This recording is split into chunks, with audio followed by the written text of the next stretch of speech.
Spot live ഇനി കടക്കുന്നത് വടകരയിലേക്കാണ്. തെരഞ്ഞെടുപ്പ് പ്രചാരണം അതിന്റെ അവസാന ലാപ്പിലേക്ക് കടക്കുമ്പോൾ വടകര കളരിയിൽ ഇപ്പോൾ അംഗം മറ്റൊരു തലത്തിലേക്ക് മാറിയിരിക്കുകയാണ്. ഏറ്റവും പ്രധാനമായി പറയുന്നത് വടകര കളരിയിൽ ആയുധം കൊണ്ടുള്ള അതും പ്രചാരണം മറ്റു വിഷയങ്ങളിലേക്ക് കടക്കുകയാണ്. സമൂഹ മാധ്യമങ്ങളിലെ വ്യക്തിഹത്യയാണ് ഇപ്പോൾ അവിടുത്തെ ഒരു പ്രചാരണ വിഷയമായി മാറിക്കൊണ്ടിരിക്കുന്നത്. എന്തായാലും LDF സ്ഥാനാർത്ഥി KK ശൈലജയുടെ ചിത്രം മോർഫ് ചെയ്തെന്ന പരാതിയിൽ കോഴിക്കോട് നടുവണ്ണൂർ സ്വദേശി മിൻഹാജിനെതിരെ പോലീസ് കേസെടുത്തിരിക്കുകയാണ്. മുഖ്യമന്ത്രിയുടെയും KK ശൈലജയുടെയും ചിത്രങ്ങൾ മോർഫ് ചെയ്ത് പ്രചരിപ്പിച്ചതിനാണ് കേസെടുത്തത്. മിൻഹാജ് KM പാലോളി എന്ന ഫേസ്ബുക്ക് അക്കൗണ്ടിലൂടെയാണ് ഫോട്ടോ പ്രചരിപ്പിച്ചത്. മുസ്ലിം ലീഗ് ന്യൂ മാഹി പഞ്ചായത്ത് സെക്രട്ടറി അസ്ലമിനെതിരെയും നേരത്തെ കേസെടുത്തിരുന്നു. പൊളിറ്റിക്കലായിട്ടുള്ളതല്ലാതെ അവരിൽ പലരും എന്നോട് ഭയങ്കര സൗഹൃദത്തിൽ പെരുമാറാറുണ്ടല്ലോ. എന്നോട് മാത്രമല്ല, പരസ്പരം കുടുംബ ബന്ധങ്ങൾ, അതുപോലെ തന്നെ പരസ്പരമുള്ള പെരുമാറ്റം, അതൊന്നും വ്യക്തിപരമല്ലല്ലോ. ഈ വ്യക്തിപരമായിട്ട് ഇങ്ങനെ വൃത്തികെട്ട പോസ്റ്റർ ഇറക്കുമ്പോൾ അവർക്ക് ആർക്കെങ്കിലും തോന്നണ്ടേ അതൊന്ന് ശരിയല്ല, ഞങ്ങളറിയില്ല ആരോ എന്ന് പറഞ്ഞിട്ട് ഒഴിയാണ്. അതെങ്ങനെയാണ്? ആ പേജുകളിലല്ലേ ഇവരുടെ തെരഞ്ഞെടുപ്പ് പരസ്യങ്ങൾ വരുന്നത്? അപ്പൊ അത് അവരുടെ പേജല്ലേ? ചെറുപ്പക്കാരായിട്ടുള്ള ഇത്തരം നേതാക്കന്മാർ ആലോചിക്കണം. ഇതില് എനിക്ക് അപകടം വരുന്നതാണെന്ന് അറിഞ്ഞുകൊണ്ട് ചെയ്യുമെന്ന് ചോദിച്ചാൽ അപകടം വരുന്നു പിന്നീട് മനസ്സിലായിട്ടുണ്ടാവുക. ആദ്യം അത് ഗുണം ചെയ്യുമെന്ന് കരുതിയോന്ന് എനിക്കറിയില്ല. അതെല്ലാം പരിശോധിക്കേണ്ടതാണ്.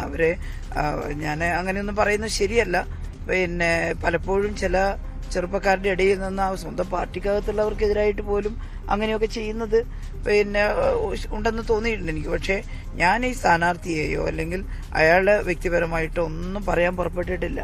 ഞാനൊന്നും ചെയ്തിട്ടില്ല. പക്ഷേ അദ്ദേഹത്തിന് വേണ്ടി പ്രചരണം നടത്തുന്ന പേജുകളിൽ എന്നെ ഇത്ര അപകീർത്തിപ്പെടുത്തുന്ന ചിത്രം അത് പ്രത്യക്ഷപ്പെട്ടാൽ അന്ന് അതിനെ നിഷേധിക്കണ്ടേ? സനീഷ് കുമാർ വാർത്തയുടെ വിശദാംശങ്ങളുമായി ചേരും. മനീഷ്, സ്ഥാനാർത്ഥി സ്ത്രീയെങ്കിൽ അധിക്ഷേപം ആയുധമാവുകയാണ്. ഇത്തരത്തിലുള്ള സൈബർ ആക്രമണങ്ങൾ വർദ്ധിച്ചു വരുന്ന ഒരു സാഹചര്യമാണ്. ഇപ്പോൾ നിലവിൽ അറസ്റ്റിലായിരിക്കുന്ന പ്രതി അടക്കം മുസ്ലിം ലീഗിന്റെ പ്രവർത്തകനാണെന്നാണ് മനസ്സിലാക്കേണ്ടത്.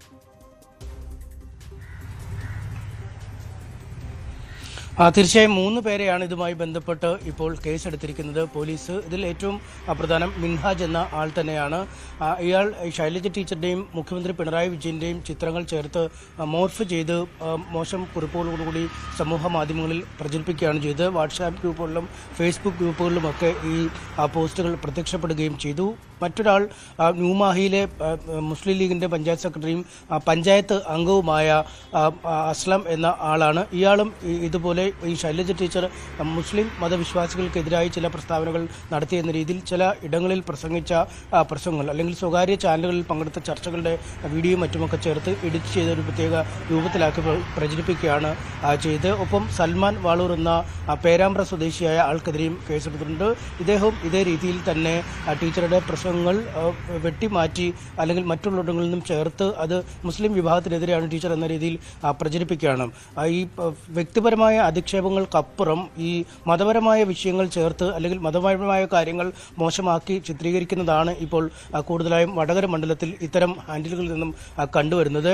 ഏറ്റവും പ്രധാനം ഈ ലവ് ജിഹാദിന് ഉണ്ട് എന്ന് ടീച്ചർ പറഞ്ഞു. ഒപ്പം മുസ്ലിം ലീഗിൽ അല്ലെങ്കിൽ മുസ്ലിങ്ങൾക്കിടയിൽ വർഗീയത ഉണ്ട് എന്ന് ടീച്ചർ പറഞ്ഞു. ഒപ്പം ഈ മുസ്ലിം ആധ്യാത്മിക നേതാക്കളും മറ്റുമൊക്കെ ശൈലജ ടീച്ചർക്കെതിരെ പ്രസ്താവനകളുമായി രംഗത്തെത്തി എന്ന രീതിയിൽ ഈ പ്രമുഖമായ ചാനലുകളുടെയും ഒപ്പം ഓൺലൈൻ മാധ്യമങ്ങളുടെയും ഒക്കെ പേജുകൾ കൃത്രിമമായി സൃഷ്ടിച്ചാണ് ഇത്തരത്തിൽ പ്രചരണങ്ങൾ നടത്തുകയും ചെയ്ത് ഈ മാധ്യമങ്ങളിൽ പലതും ഇത് നിഷേധിക്കുകയും ചെയ്തിരുന്നു. ഒറ്റ നോട്ടത്തിൽ ഇത് കൈകളിലേക്ക് എത്തുമ്പോൾ ഇത് സ്ഥാനാർത്ഥി പറഞ്ഞതാണ് എന്ന ഒരു ധ്വനി വരികയും അത് 40% ന്യൂനപക്ഷ വോട്ടുകൾ ഉള്ള വടകര മണ്ഡലത്തിലെ അങ്ങേയറ്റം ദോഷകരമായി ബാധിക്കുമെന്ന ഒരു തിരിച്ചറിവ് CPM വരികയും ചെയ്തു. ഇതോടുകൂടിയാണ് ഇതിനെതിരെ കടുത്ത നിലപാടുകളുമായി മുന്നോട്ട് പോകാൻ ടീച്ചറും ടീച്ചറുടെ പാർട്ടിയും തീരുമാനിച്ചിരിക്കുന്നത്. ഒപ്പം വ്യക്തിപരമായി ഇവരെ അധിക്ഷേപിക്കുന്ന പലതരത്തിലുള്ള കമന്റുകൾ അല്ലെങ്കിൽ പലതരത്തിലുള്ള പ്രചരണങ്ങൾ എന്നിവയും ഈ സോഷ്യൽ മീഡിയയിൽ നടക്കുന്നുണ്ട്. എന്തായാലും UDF സ്ഥാനാർത്ഥിയും മറ്റ് മുതിർന്ന UDF നേതാക്കളുമൊക്കെ ഇതിനകം തന്നെ ഇതിനെ തള്ളിപ്പറഞ്ഞു കഴിഞ്ഞിട്ടുണ്ട്. പക്ഷേ മുസ്ലിം ലീഗ് ഇപ്പോഴും ഇങ്ങനൊരു കാര്യം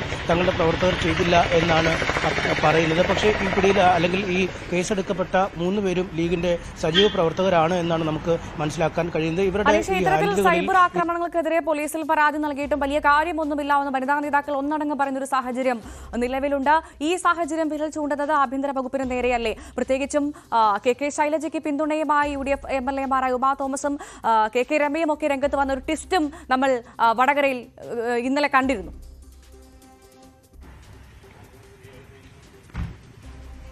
തീർച്ചയായും ഈ സൈബർ കേസുകളിൽ ഈ നടപടിക്രമങ്ങൾ കൈകാര്യം ചെയ്യുക എന്നത് പോലീസിനെ സംബന്ധിച്ചിടത്തോളം അങ്ങേയറ്റം തലവേദന പിടിച്ച ഒരു കാര്യം തന്നെയാണ്. മിക്ക സ്റ്റേഷനുകളിലും, പ്രത്യേകിച്ചും ഈ തെരഞ്ഞെടുപ്പൊക്കെ ആരംഭിച്ച ശേഷം പല സ്റ്റേഷനുകളിലും നിരവധി കേസുകളാണ് ഓരോ ദിവസങ്ങളിലായി ചെന്നുകൊണ്ടിരിക്കുന്നത്. ഒപ്പം വലിയ സാങ്കേതിക സങ്കീർണമായ നടപടിക്രമങ്ങളും ഇക്കാര്യത്തിൽ വേണമെന്നാണ് പോലീസ് ഉദ്യോഗസ്ഥർ തന്നെ പറയുന്നത്. പലപ്പോഴും ഈ പോസ്റ്റുകൾ യാഥാർത്ഥ്യമുള്ളതാണോ എന്ന് കണ്ടെത്തണം, പിന്നീട് ഈ പോസ്റ്റുകളുടെ ഉറവിടം കണ്ടെത്തണം, ഒപ്പം ഈ പോസ്റ്റുകളുമായി ബന്ധപ്പെട്ട ഫേസ്ബുക്കിൽ നിന്ന് വിശദീകരണം തേടണം.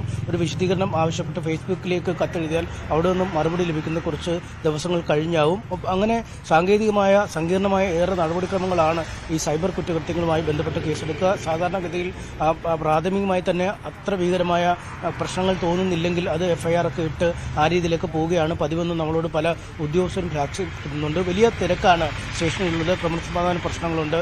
ഈ തെരഞ്ഞെടുപ്പുമായി ബന്ധപ്പെട്ട വലിയ തിരക്ക്, സ്ഥാനാർത്ഥികളുടെ റോഡ് ഷോകൾ, VVIP സന്ദർശനങ്ങൾ, ഇങ്ങനെ 100 കൂട്ടം ജോലികൾ ലഭിക്കുമ്പോഴാണ് ഇത്തരത്തിൽ സൈബർ കുറ്റകൃത്യങ്ങളുമായി ബന്ധപ്പെട്ട അല്ലെങ്കിൽ സൈബർ സോഷ്യൽ മീഡിയയിൽ അപകീർത്തിപ്പെടുത്തിയെന്നടക്കമുള്ള പരാതികൾ അവർക്ക് ചെല്ലുന്നു. അതുകൊണ്ട് സ്വാഭാവികമായും ഈ തെരഞ്ഞെടുപ്പ് കാലത്തെ തിരക്കിലൊരു താമസം ഉണ്ടാകുമെന്നാണ് പറയുന്നത്. എന്നാൽ അത് ശരിയല്ല, അല്ലെങ്കിൽ അതാണ് ഇത്തരത്തിലെ പിന്നീടുള്ള ആരോപണങ്ങൾക്ക് പിന്നിലെ ചേതോവികാരമെന്നാണ് UDF ആരോപിക്കുന്നത്. കാരണം കഴിഞ്ഞ മാസം മാർച്ചിൽ ശൈലജ ടീച്ചർ പരാതി നൽകിയെങ്കിലും ഇതുവരെ നടപടി എടുക്കാത്തത് കൊണ്ടാണ് നിലവിലെ പ്രചാരണ ബോംബ് എന്ന് പറയാൻ സാധിക്കുന്നത് ഈ സൈബർ ഇടങ്ങളിലെ അധിക്ഷേപമാണ്. നിലവിൽ കെ ശൈലജയ്ക്കെതിരായ അധിക്ഷേപത്തിൽ കേസെടുത്തിരിക്കുകയാണ് പോലീസ്. 3 മുസ്ലിം ലീഗ് പ്രവർത്തകർ അറസ്റ്റിലായിരിക്കുകയാണ്.